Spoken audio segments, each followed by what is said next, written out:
Jumpa lagi saudara, bersama saya Vianus Arung. Seperti biasa, saya akan ke tempat Anda untuk menelusuri, mencari bukti, dan mengungkap fakta tentang apapun juga di sekitar Anda. Tetap di tayangan ini dalam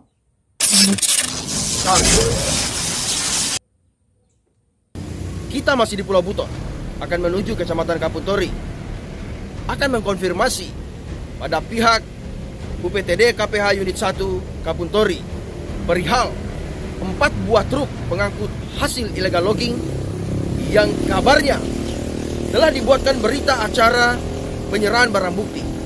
Namun nyatanya hingga hari ini barang bukti yang dimaksud tidak ada di tempat atau di KPH Unit 1 Kapuntori. Untuk memastikan kebenarannya, kita akan menuju ke sana. Saudara, di tempat inilah teman-teman dari tim UPTD Unit 1 Kapuntori melakukan pengamanan siang dan malam.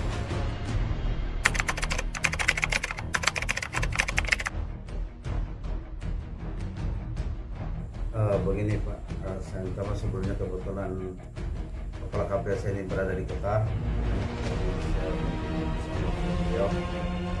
Begini Pak, kayu-kayu yang lewat yang melintas di KPS Unit 1 Kapuntori ini melintas kayu dari Buton dan Maligano. Baik. Buton Utara Pak ya? Iya, Buton Ya, Utara baik. dan Maligano. Baik. Dan setiap kayu yang melintas itu melintas di KPS Unit 1 Kapuntori ini kan di kantor UPTD ini ada yang namanya piket Pak. Baik. Jadi setiap tanggal ini dilakukan pemeriksaan dokumen. Dan apabila dokumen itu mereka periksa di kepentingan fisik dan jenisnya, apabila tidak sesuai yang akan dilakukan semacam penahanan.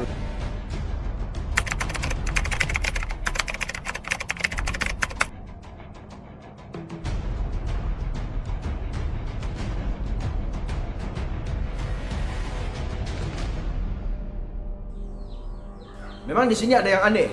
Saya menerima penjelasan dari 2 orang yang berbeda dan penjelasan yang berbeda pula. Pak Ahmad selaku Kepala UPTD KPH Unit 1 Kapuntori menjelaskan bahwa kendaraan tersebut atau barang bukti tersebut tidak sempat ditahan karena keempat mobil tersebut langsung melarikan diri. Berbeda dengan anggota lain yang menjelaskan bahwa keempat truk tersebut dan muatannya sempat tertahan dan dilakukan pemeriksaan lalu dibuatkan surat berita acara penyerahan barang bukti. Pertanyaannya, kemana barang bukti tersebut? Saya mencoba menggali lagi apa sebenarnya yang terjadi. Menurut cerita salah satu polisi kehutanan untuk wilayah KPH Unit 1 Kapuntori mengatakan bahwa pada waktu itu dia seorang diri dan rekan-rekannya lain telah pulang. Supir-supir tersebut yang katanya diduga mabuk lalu mengamuk di kantor tersebut. Mengamuk meminta untuk segera pergi dan meninggalkan kantor KPH Unit 1 Kapuntori karena tidak berdaya, tidak memiliki alat pengamanan diri. Akhirnya polisi kehutanan tersebut membiarkan keempat truk yang diduga memuat hasil illegal logging pergi begitu saja dan tidak ada tindak lanjut hingga hari ini.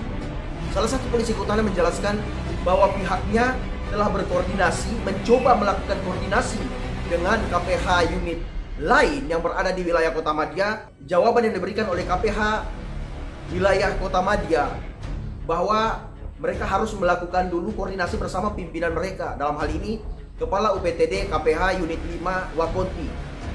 Untuk tidak begitu saja melakukan sesuatu tanpa pemberitahuan atau tanpa koordinasi terlebih dahulu. UPTD KPH Unit 5 Wakonti menyampaikan kepada saya bahwa apa yang disampaikan oleh KPH Unit 1 Kapuntori tidak sesuai dengan kenyataan yang ada.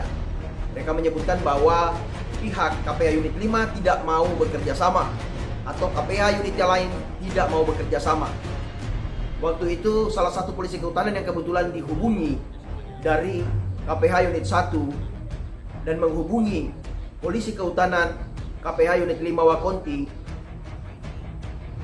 mengaku memang benar sempat dihubungi, namun mereka tidak mengatakan untuk tidak mau mengambil bagian dalam masalah tersebut, tetapi hanya menyampaikan bahwa mereka harus melaporkan terlebih dahulu ke atasan mereka, dalam hal ini KPH, Kepala UPTD KPH Unit 5 Wakonti. Nah, hingga hari ini barang bukti tersebut tidak pernah ada, tidak pernah ditemukan. Apakah benar? Seperti kita ketahui bahwa wilayah Buton adalah wilayah kepulauan. Keempat truk tersebut kemungkinan saja bisa ditemukan. Barang bukti tersebut yang seharusnya, yang semestinya dicari oleh pihak KPH Unit 1 Kapuntori yang sedianya telah membuat berita acara penyerahan barang bukti, seharusnya dan semestinya pihak KPH Unit 1 Kapuntori melakukan tugas mereka untuk melakukan pengejaran atau berkoordinasi dengan APH, aparat penegak hukum lainnya, untuk menangkap terduga pelaku pemuat hasil illegal logging. Salah satu lembaga swadaya masyarakat mengaku akan terus mempresur masalah ini, akan terus menindaklanjuti masalah ini. Ada apa sebenarnya UPTD KPH Unit 1 Kapuntori? Apa yang sebenarnya terjadi di sana?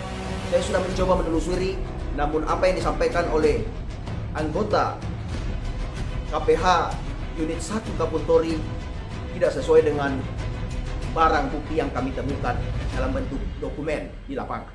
Berikut barang bukti.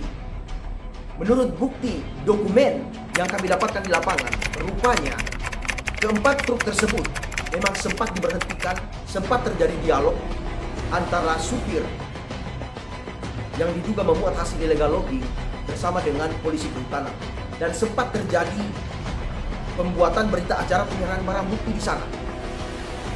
Namun lagi-lagi tidak seperti penjelasan salah satu oknum polisi kehutanan KPH Unit 1 Kapuntori yang mengatakan bahwa waktu itu ia tinggal seorang diri dan karena tidak mampu mengadakan perlawanan seorang diri karena supir-supir itu pada mabuk, sehingga ia lalu membiarkan mobil truk tersebut pergi begitu saja. Kalau kita melihat dokumentasi yang ada, tertulis pada dokumentasi foto yang kami himpun di lapangan, tertera tanggal 10 bulan 11 kira-kira pukul 14 lewat, memang ada terjadi penahanan keempat truk tersebut dan terjadi dialog. Namun yang terjadi pada saat kami ke lapangan, barang bukti tersebut yang sebenarnya sudah sempat ditahan di kantor KPH Unit 1 Kapuntori, barang bukti berupa 4 truk dan muatan yang diduga hasil illegal logging tidak ada di sana. Kami tidak menemukannya. Hanya satu alasan yang mereka sampaikan, bahwa barang bukti telah dilarikan oleh supir. Seperti itu penjelasannya. Dalam artian sebagian mereka disuruh memperbaiki kembali dokumennya, karena menurut kami juga mereka tersebut dari wilayah lain, KPH lain. Baik. Dan selain itu, Ya. Apabila sudah mulai dilakukan perbaikan dokumennya itu, ya, kami akan membiarkan mereka untuk lewat. Nah, intinya di sini berarti jika memang dokumen atau hal itu bisa diperbaiki, ya, Iya. atau dilengkapi dokumennya, Iya, dilengkapi. kemudian bisa dibebaskan untuk pergi begitu Pak ya. Saya kira mungkin begitu. Seperti begitu Pak. Baik. Oke. Nah, sejauh ini Pak Arman sebagai anggota yang memang langsung terjun di lapangan Pak ya. Nah, apa kendalanya Pak untuk pengawasan langsung di lapangan seperti ini? Adakah kendala-kendala yang menurut Bapak mungkin bagi Bapak di lapangan itu sangat berbahaya dan mungkin perlu dukungan? Baik Pak, saya kegiatan kami di lapangan. Jadi sebenarnya kami di sini Pak ada tim istilahnya tim patroli di lapangan. Hanya kita di PTD ini Pak punya ada beberapa hal kekurangan kami. Antara lain kami tidak punya anggaran untuk kita melaksanakan patroli itu. Nah, karena kalau kita ketemukan macam ada orang bukti, kami tidak punya apa itu. Kedua masalah anggaran, kami tidak punya. Kemudian kami juga punya kekurangan apabila kami melaksanakan patroli di lapangan, kami punya was-was Pak. Nah kenapa? Kami hanya mengandalkan bicara dengan tangan kosong. Iya, iya. Sementara yang kita hadapi ini Pak punya parang dan punya sensor Senjata. ya. Jadi kami juga Pak memang terbatas. Iya. Artinya ketika kami melakukan kegiatan itu, kalau kami tidak dilengkapi dengan itu, kami was-was juga Pak. Bukan saja begitu. Nah, kata lain mungkin teman-teman di lapangan butuh yang namanya senjata Pak ya. Iya betul Pak. Memangnya sekarang tidak ada senjata Pak? Tidak ada Pak. Ditarik semua. Kalau dulu berarti ada Pak ya? Ada. Nah, apa alasan waktu itu ditarik senjatanya? Oh, hari contoh juga Pak. Ternyata sampai ditarik juga. Tapi tiba-tiba ada kebijakan bahwa senjata yang dimiliki oleh teman-teman di lapangan ini, khususnya orang-orang tim yang langsung pengawasan di lapangan ditarik Pak ya? Iya. Betul. Baik. Oke, apa harapannya Pak kira-kira ke depan untuk teman-teman di sini? Harapan kami di lapangan Pak, agar kami diajak dengan senjata. Mungkin ada pernah kejadian yang Bapak alami yang mungkin membahayakan nyawa atau kayak gimana gitu? Ya sering Pak. Saya pribadi Pak, saya melaksanakan patroli di lapangan. Iya. Kadang kami dikejar-kejar dengan namanya tukang sensor itu Pak. Begitu Pak? Iya. Iya, iya. Sementara mereka itu punya banyak orang Pak ya, bukan hanya satu orang. Sementara kita personil kami di sini, kalau kita bagi berapa wilayah kami yang sangat jauh ini Pak, Iya. yang luas ini. Jadi kami kadang paling banyak kita patroli itu adalah patroli itu 2. Ya. Berarti dengan kata lain kurang personil Pak ya? Personilnya kita di sini Pak kurang. Baru sudah banyak yang kurang. Baik, selaku KTU Pak, apa harapan Bapak ke depan kira-kira untuk tim teman-teman di UPTD Unit 1 ya? Artinya harapan kami untuk teman-teman di UPTD ini seperti yang dikatakan teman saya tadi Pak Arman, agar dalam melaksanakan patroli itu kiranya pihak pemerintah dapat memberikan kembali yang namanya senjata api. Ini yang punya punya sertifikat pemegang senjata api, karena senjata api itu sangat membantu kami di lapangan. Karena kejadian di